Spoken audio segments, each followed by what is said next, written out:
They called my home the Granny Pod, and spoke of replacing it with a guest house for their important friends from the city. They didn't know the very land their own sprawling home stood on, the earth that held their foundation was still titled in my name. They mistook my silence for surrender. It wasn't, it was strategy. The silverware clinked against the porcelain like brittle bones. No one spoke, but the silence was screaming. The roast chicken was perfectly seasoned, the mashed potatoes creamy and hot.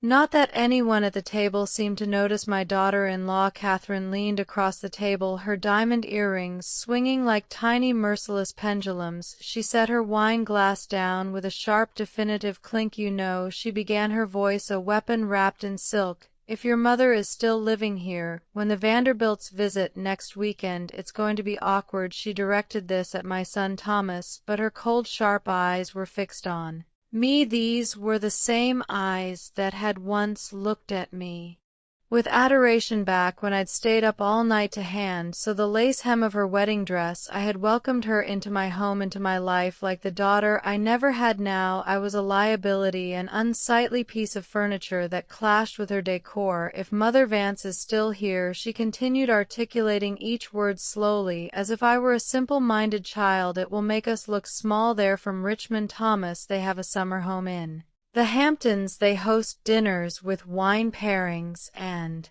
curated guest lists, not live-in relatives." Thomas didn't even look up from his phone, his thumb flicking absently across the glowing screen. His fork moved without purpose over his plate, pushing a piece of chicken from one side to the other. Catherine pressed on, her voice gaining a righteous edge. "I mean, let's just call it what it is. She doesn't pay rent, she doesn't contribute to the utilities. The garden she insists on keeping is half dead, and she takes up the exact space where we could build our sunroom." Honestly, she looked straight at me now, her gaze unblinking. "You're a freeloader. Perhaps it's time to consider assisted living. Let the state take care of you. That's what it's for, after all." I didn't move. My hands, worn from a lifetime of work, were folded neatly in my lap. My teacup sat untouched. "And frankly," she added, her voice rising slightly, a carefully modulated crescendo of indignation, "you should be grateful we even let you stay here. Most people wouldn't. We have been more than generous."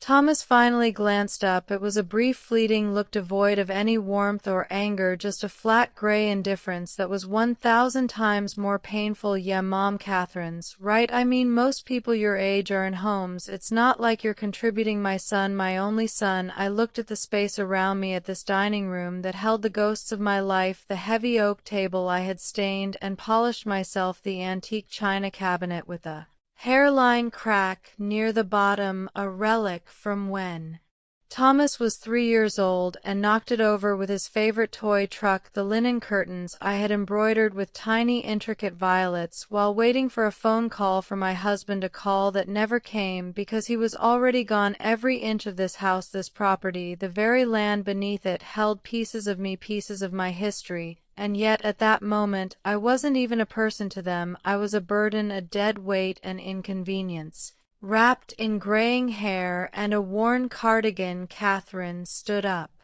to clear her plate, her heels clacking against the hardwood floor with an air of finality. "I'm calling the contractor tomorrow," she announced over her shoulder. "We'll start digging the foundation for the guest house on Monday. We'll need the garden cleared by then." That was my garden, the last small patch of this place that still felt like it belonged to me, if only in spirit. Thomas shrugged his eyes, already back on his phone. "Guess you'll need to move your stuff, Mom. They'll need access to the backyard."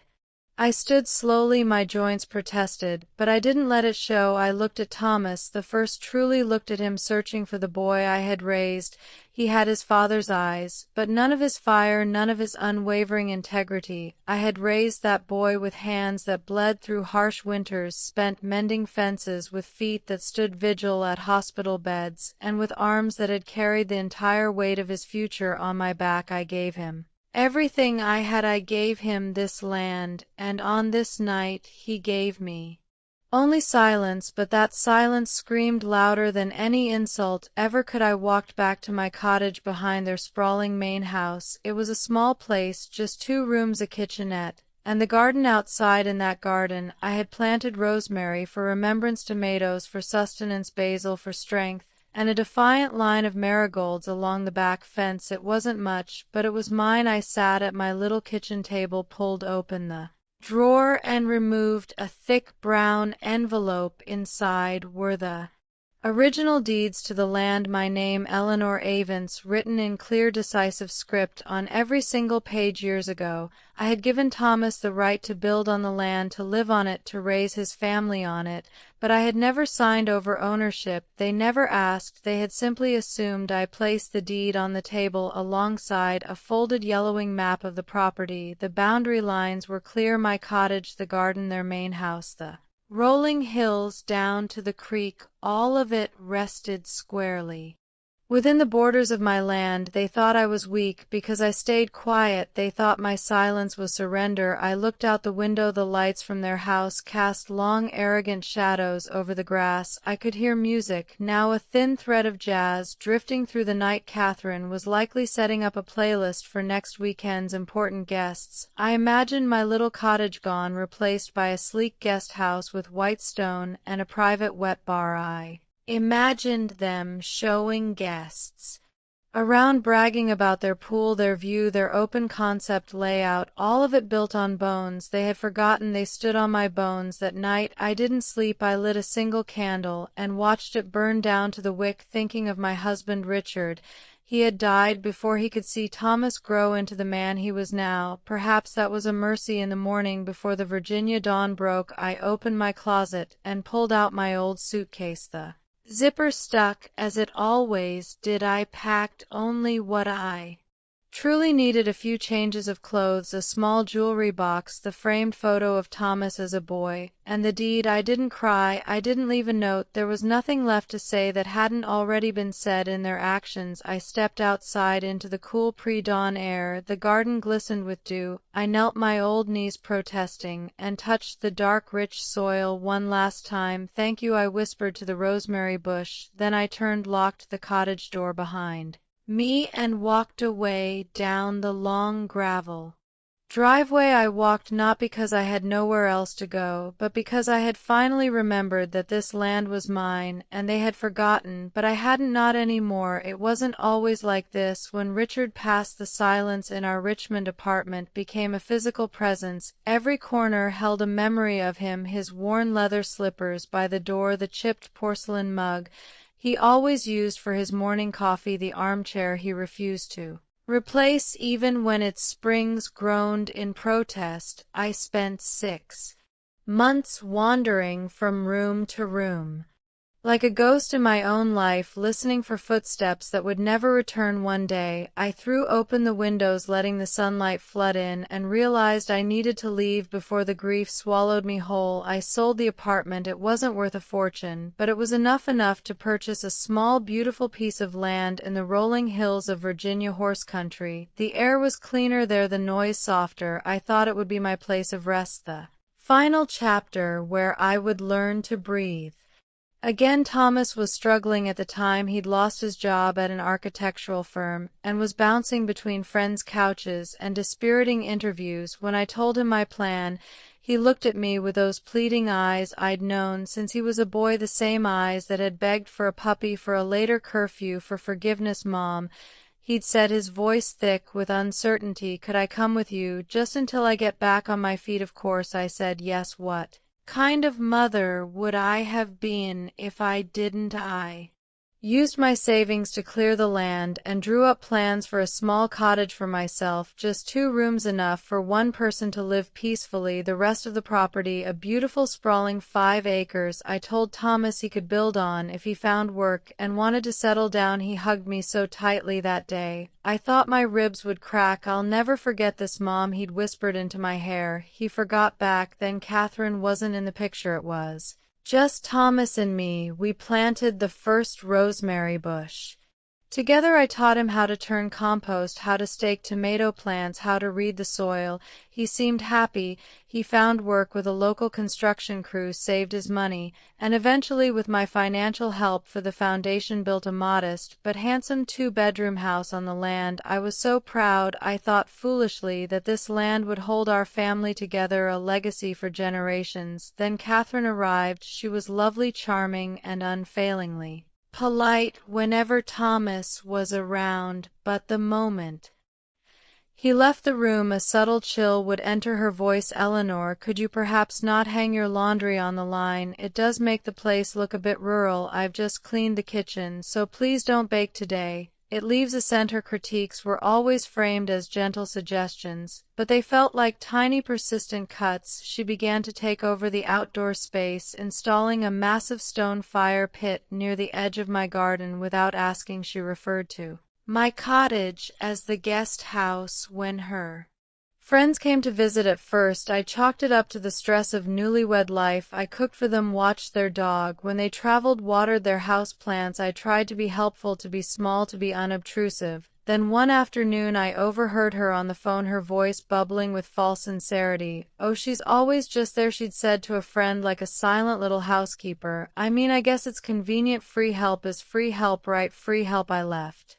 the mixing bowl I was returning by her back door and walked back to my cottage, my chest burning from that day on. Things shifted irrevocably. Thomas visited my cottage less and less. He stopped joining me in the garden. He started calling me Ma instead of Mom, a small change that felt like a deliberate distancing. Catherine took control of their household, and soon mine as well. She decided when I could host my own friends. She scheduled loud landscaping projects without warning. She once had my prize-winning marigolds torn out by accident by a careless lawn crew. I kept my head down. It's what women of my generation knew how to do. I tended my garden, I fed the birds, and I lit a candle every Sunday for my husband. But the boundaries, once so clearly defined, began to dissolve. My home was becoming a shed in their backyard. My identity was being whittled down to that of a helpful old woman who didn't know when to leave. I had given them space, I had given them peace, and in